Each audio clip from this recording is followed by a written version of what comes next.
I just wanted to applaud any young parent. Doesn't matter your race, your ethnicity, your socioeconomic class, none of that. I just want to applaud any young parent who is doing and being the best parent you can to your kids, because a lot of children are suffering. And you know, it's not easy raising children. You can't parent all kids the same. You have to be firm. You want to be fair, firm, and consistent. And you know, it's not easy. Whoa, oh, oh, la da da da, oh, oh, la da da da, oh, oh, la da da da, making our Christmas memory. Happy Thanksgiving Eve, y'all. Happy Thanksgiving Eve. Can y'all even see me? Yeah, y'all can see me a little bit. All right, y'all. How's everybody doing? Y'all cooking? Y'all got all y'all food already prepared? I'm one of those type of people. I don't like to really cook early. I like my stuff to be fresh. But sometimes if you're cooking a lot, that's impossible. And I learned that from our feeding. Y'all, we fed on the, what was the date? Shoot. We fed last Saturday. Today's Wednesday. We fed this past Saturday. We had baked chicken, cornbread dressing, potato salad, green beans, because when we've done peas, we didn't get, a lot of people, I don't want no peas, so we just do green beans, something we know they eat. And we got the dinner rolls from Sam's. And yeah, and then I did I made sweet potato pies and a chocolate cake. And we were able to feed everybody that came through the door. Now, when we were leaving, we did turn some people around, but they waited too late because it was right at 1 o'clock. And we actually started at 11, but we had some people there before 11, so we went ahead and started. So early, I mean, when you go into a feeding and it's free, you want to make sure you get there early, because they're going to serve until they run out. But yeah, so we had a good time. We really did. So y'all, let me tell y'all, I think I prepared for 200, and I think I may have spent 400, maybe. Some of the things I bought though weren't for the feeding. They were actually like things we needed, like maybe to clean the kitchen or whatever. Yeah. But y'all, I found a good deal. Kroger this week had their sweet potatoes 29 cents a pound on a digital coupon. So, you know, on the digital coupons where you can use 5 times. So I called before I went and I asked the guy, I said, look, I said, you have the sweet potatoes 29 cents a pound on the digital coupon. I said, is it possible that I can get 40 pounds? So he told me to hold on a minute. Yeah. And he asked the manager, and then he said, while I was on hold, he said he called headquarters. He said because he didn't know, because usually when you say 5 pounds, I mean, when you're buying things 5 times, that means like 5 pounds of this or 5 cans of this, but now you're dealing about pounds, right? So how can a person get exactly 5 pounds? And so he gave me the go ahead to get the 40 pounds, and he signed it and everything. And I got a 40 pound, they call it a bushel, of sweet potatoes, y'all, for $11.60. Y'all better run to Kroger. Kroger have their sweet potatoes 29 cents on a digital sale. So on a digital sale at 29 cents, they say you can use that up to, on the coupon, up to 5 times. Well, when we ran this up, this case of sweet potatoes, $11.60, which is 40 pounds of sweet potatoes. So if you making a lot of pies, I'm making 24. Run to Kroger and get these sweet potatoes. Much love. Happy holidays, y'all. Yeah. And I was able to make 22. I could have made more pies, but I had ordered the pie tins from Amazon. I got the Pillsbury rolled pie dough, 6-pack for $7 something at Sam's. So that's how I made the pie. I ended up doing 22. Yeah. But anyway, so I really, really enjoyed cooking. That's why I did it. I did half Wednesday and the other half Friday, because Thursday I did the cornbread. I did 4 of those long things of cornbread. So I did 12 bags of the Corn Kids cornmeal mix makes a long steam table pan of cornbread. Or I also use, and this is my first time doing it, Martha White, the hot rise buttermilk, but I didn't use buttermilk because I didn't want no buttermilk cornbread for my dressing. But I used buttermilk and regular milk, but a 5-pound bag of cornmeal made another steam table pan. So for every 5-pound bag of cornmeal, you can make a steam table. Well, Martha White, I'm going to talk about what I used. I'm going to tell y'all what I did. I'll be back. All right. I be so proud of a young man. I see my son's barber. He have his little family. His little girls be dressed so cute. Him and his wife, and he cook in the church and stuff. They say he make a good peach cup. I just love to see that. I love to see that. I really, really do. Is my car running? Yeah, my car is a 08. It's a Toyota Camry. I need to fix that. Y'all see a little piece in the back, but I've been watching YouTube. So while I'm off this week, I'm gonna fix that. They say you spray some stuff on the inside part, and he said you take a credit card and smooth it out. I'm gonna do that. I think that happened from us, like when I take my brother to the store, I put eggs in the back. Sometimes I have my umbrella back there, and we probably the umbrella probably took and hooked that stuff and messed it up, because I wouldn't think, I've never had that to happen. Well, I think my old Toyota, my old Ford, what was that car I had? My Ford Taurus, I think it did that. But yeah, so I'm just good. I'm just so proud to see our young black don't matter, but just young men being family men, being in the church and raising their kids right. And like one day if he gonna be late, he gonna call you. And he called me one day. I called him. I said, hey, what's? He said, I'm coming. He said, oh, I tried to call you. He said, I'm coming. My daughter was in the parade, and I pulled the float with my truck. And he got his business. I just love to see that. And I applaud, and I try to encourage, even if they're not even related to me. I just want everybody to win. I want everybody to do good. I'm one of those type of people.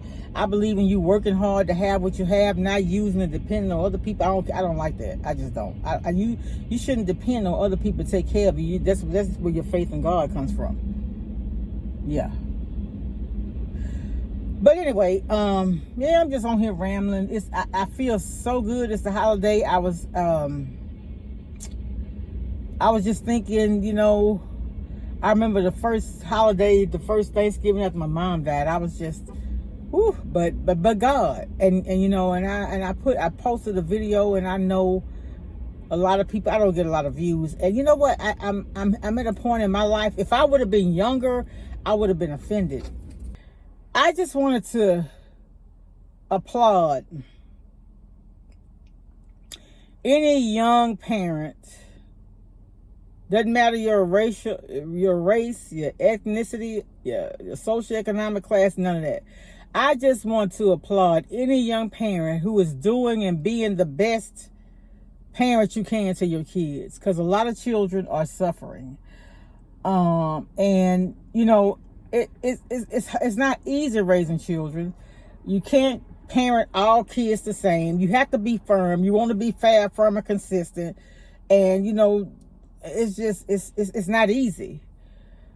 But I still say, and I try to encourage everybody I know to get your kids in church. And if my daughter was here, she would tell you, I tell her that all the time about my grandson. They don't get up and go enough. And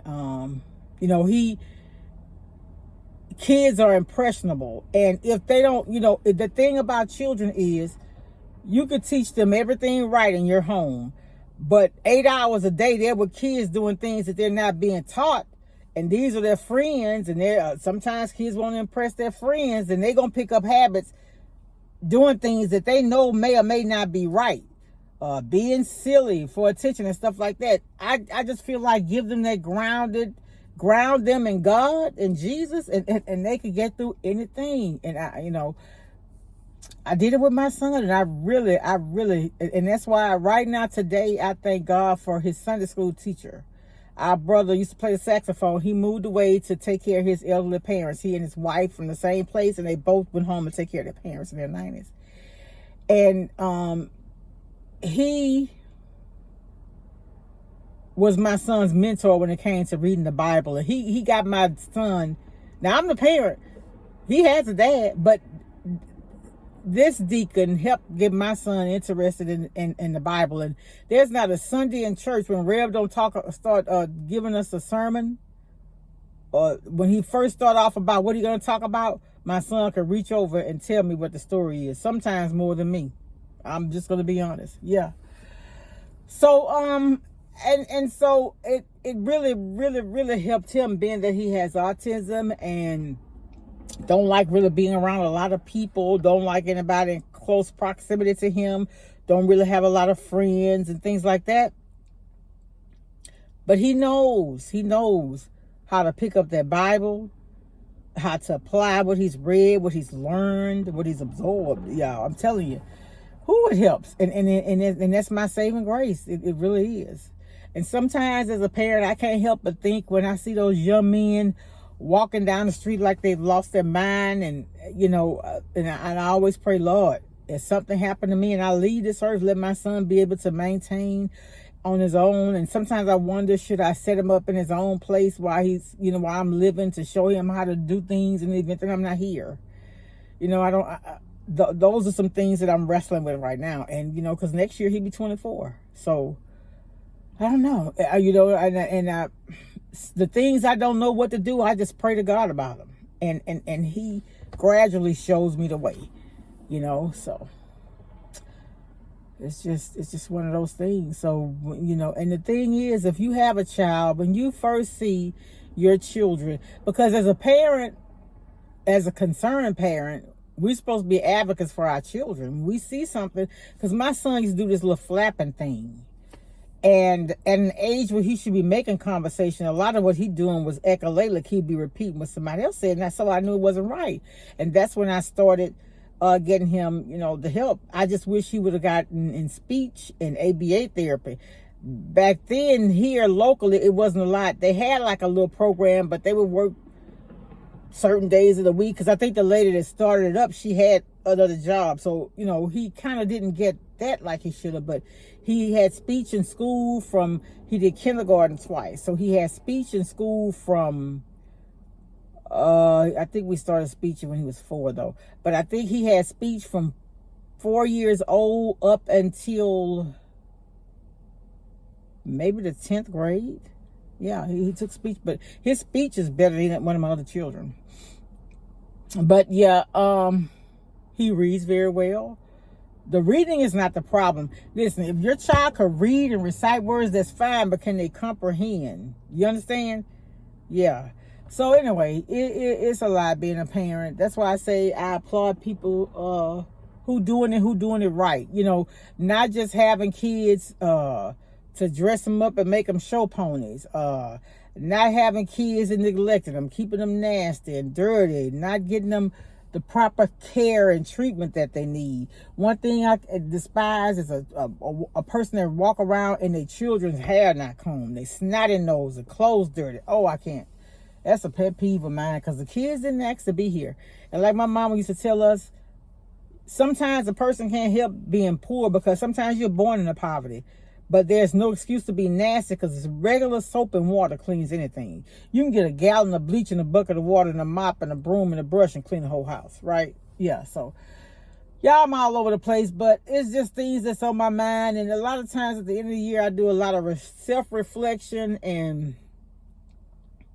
not only on my life, but how I can make a difference in the world, how I can reach people and help other people get to their next level. You understand? Because I realize in this world, it's just not all about me.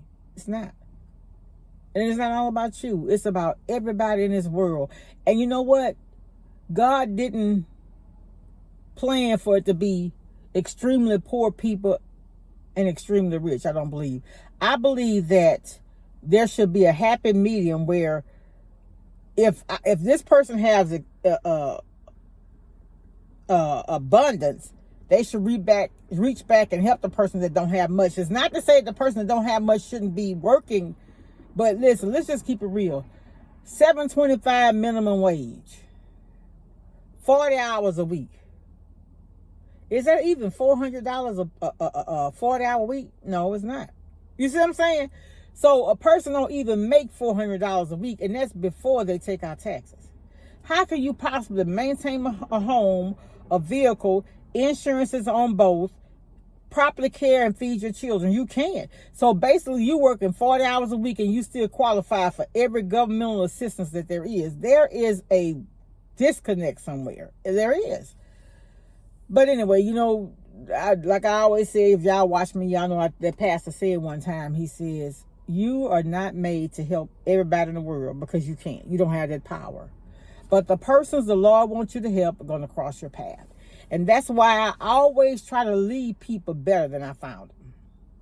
Now, if I offer assistance in the things that I know, the things that I've been taught, and they don't accept it, then there's nothing I can do. I've done the best I could do. If you try to help someone and they don't listen, then you've done what you can do. But one thing about me, if I see a person that's self-destructing and I offer advice and they don't take it, eventually I'm going to have to cut myself loose, because I can't stand around somebody and just see them fall. You know, it's just like watching a train wreck. I can't do it. I just can't. But I want to come on here, y'all. I've been rambling for a long time. I'm going to cut some of this off, but I might splice it up into different videos or something. I don't know, but all I want to do is be that beacon of light in an oftentimes dark world, because we never know what a person is going through. You know, you can see people every day, see them smiling, but they're crying on the inside. And I want in this world, for when people really smiling, it's genuine. You know what I'm saying? It's not to cover up anything. Yeah, but I just wanted to stop by and say hi. Y'all go from one extreme to another. One time I had a phone I couldn't record. Now my computer, I use up just about all my memory. So I gotta switch things around again. So it's always something, but I'm off this week. I'm gonna try to take care of that. And I just want to wish everybody a happy Thanksgiving. I hope you get a chance to enjoy yourself. Eat you some good food, be around family and friends and loved ones, and start reflecting on the things that you want to change in your life. You know, and be thankful for whatever you do have. Be like the Apostle Paul, content in whatever situation you're in, because God is there with you. I'll talk to y'all later. Bye.